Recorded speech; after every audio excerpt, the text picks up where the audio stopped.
Hey YouTube, Facebook. Alright, let's get back to the business at hand, and that's trucking. Today, I think we left off with last video that we talked about was on, I think we were in Little Rock, Arkansas yesterday. And we had to get to Georgia by 10 a.m. Well, we made it. We got in there about 9:15. Long run last night. Did about 630 miles last night, and my wife kicked in about another 200. Then she picked up this morning. We got in there to the shipper. Actually, this was delivered to an actual farm, and we get there. There's nobody there. This farm it's not even open on Sundays. So we're sitting there like, do we go to Florida, deliver the other load that we have, which is our second part of our load, and just return on Monday, to return the same day to the farm and get this one pallet that we had for them to get off, this and that. So we started making phone calls. Actually, she did. I was asleep. I was knocked out. She had to start making phone calls, and she got me up saying, "Deon, nobody's here." I'm making the phone calls. Nobody's answering. So I said, "Well, get with the fleet manager and let him know, and send him a message and give him a call." So he starts on his end on that stuff. So she finally gets through to somebody, and this guy's going to church. He said, we didn't get no information on nobody delivering. This happens sometimes in trucking, where you pick up a load, you have to deliver that stuff on Sunday, nobody's there, and you're stuck. Now, fortunately, this is a family-owned farm where we deliver these berries to. And the guy answers the phone, says, "Well, I'm gonna get somebody over there." First he asked, he said, "How many pallets? We got a truckload, or how many pallets we got?" I said, "Well, we only got one pallet." He says, "Well, let me make some phone calls. I'll get back with you. I'm on my way to church," which is a good thing. And I'm gonna try and find somebody to come down there and unload that one pallet. So we sat there for probably until about 12 o'clock. We get there about 12 o'clock. He calls us back and says, "I got somebody that's going to come out and take care of that." Well, he's in church too. So, it took about a half hour. Unfortunately, he didn't go to church. He's on his way to church, but he came out there, took the one pallet off of it so we can get out of there. Had a very beautiful daughter. Was very polite. I like that. That shows that,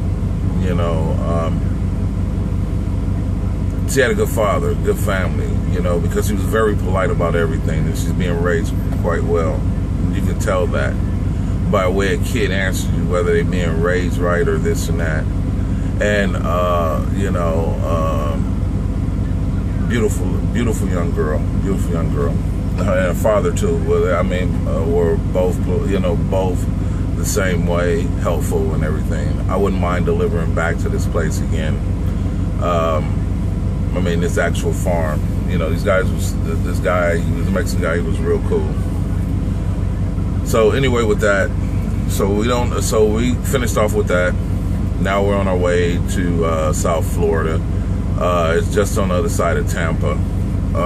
Actually, where we're delivering, on the other side of about 100 miles south of Tampa, Florida. So we decided to we're gonna ran down here. It was about 300 something miles. We ran down to Woodward, Florida, and we're sitting at the TA right now and trying to just stall for some time. Now, anybody in trucking or this and that, Florida is not truck friendly. Okay, we're delivering to a Walmart, so we got to be there on time for Walmart, at least an hour early. Because Walmart is really a company that's tripping. Your appointment time, if it's 5 o'clock and you get there at 5, go through the gate at 5, and by the time you get to the window, you're late. But you came in there and checked in at the guard shack at 5, you get to that window, they punch you in, you're late. Then you gotta wait for your turn all over again. Now, you'll get you unloaded, but it'll take a little bit longer. That's Walmart. So you get to Walmart an hour ahead of time. They get you a door, get you out of there within a couple hours. That's how it is with Walmart. So our appointment time tomorrow is 5 o'clock in the morning. Okay, 0500 for some of you military cats. That's what time the appointment is. We're going to get that unloaded. Our next step is we're getting ready to head to, from there, we're going to go head to Alabama. A good friend of ours, her mother passed away. She was 82 years old. And so we're going to stop in Alabama and go visit with her for a little bit. You know, we can't stay long. I still have to pick up my truck on Friday. So we're going to swing in, spend a day with her, you know, and I had a chance to talk to her on the phone. And, you know, as soon as I got on the phone, she started bawling and crying and this and that, you know, so... they flew out here from California to Alabama, matter of fact, today on Sunday, and I think we'll be out there about Tuesday. Be out there Tuesday. We're gonna go in and see her, this and that, and told her, yeah, well, I'll see her when she gets to Alabama, her and her family. So, God bless you guys, and you know, keep your heads up. You know where your mama, you know your mama was a very good church-going person. You know where she is. Be proud of it. Because that's where you're going to meet her in heaven. All right, enough with that. So we're going to get that load. I've talked to my fleet manager about getting us over there back to the yard. This is one of that will be my last trip with Prime. Okay, so be heading over there to go drop a load over there at Prime, and then from there I'm gonna go ahead and I'm gonna take this truck. My wife's gonna take this truck, head up to Pacific Junction, Iowa, to pick up our next truck. And then when we come back down, then we're gonna phase ourselves out with Prime. You know, I like to see what they want to offer. You know, offer to us to stay. That would be real nice, because they have made an offer before about, you know, what is it they can do to help us, you know, stay on board with them. So we'll see what happens when I get there.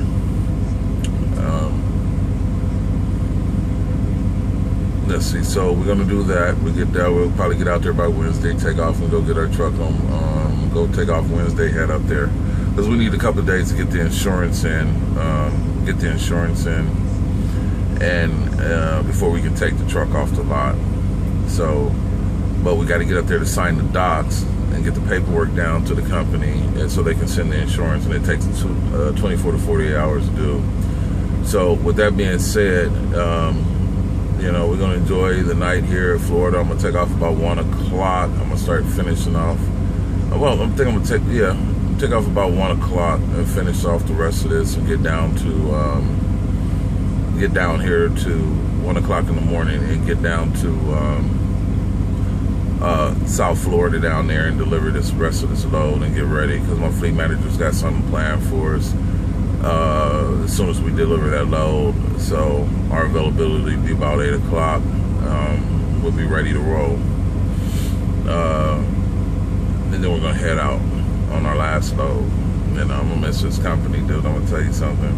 For some of you drivers, man, you are having problems getting paid, or just, you know what I'm saying, you're getting that $500 checks and this and that. I'm gonna tell you something, this company will get you where you need to go. They got me where I need to go. They can get you where you need to go. It's a hard company to get on to. Okay, so I put out some information on another video on applications, trucking applications. Make sure your stuff is correct, because Prime is hard to get onto, especially with some of the stuff that they deliver.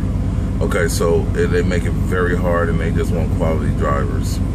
All right, so, you know, I would encourage anybody to come here. And if you're just starting off or you're getting ready to go into trucking, choose a good school such as Swift, JB Hunt, Snyder.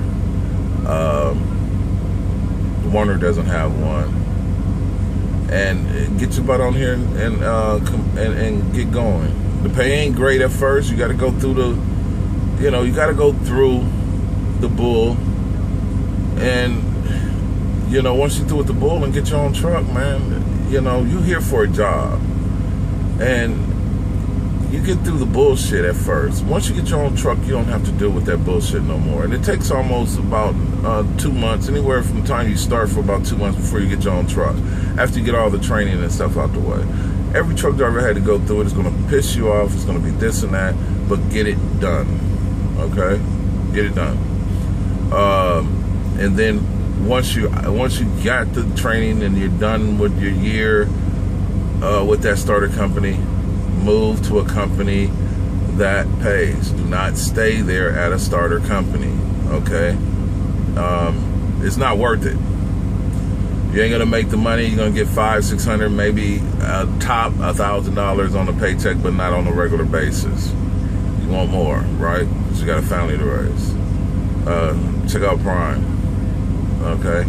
They can get it done. Keep your nose clean. Keep your driving record clean. No speeding tickets, none of this. Obey the law. Okay? A lot of people say you can't make any money with the new regulations out here. I'll prove you different. You know, you want to have a discussion about that? I can show you my paychecks and I'll run by the book. All right? So you can be done and you can make some money out here. So, you know, you guys, don't be talkers, be doers. And I'm going to leave you with that.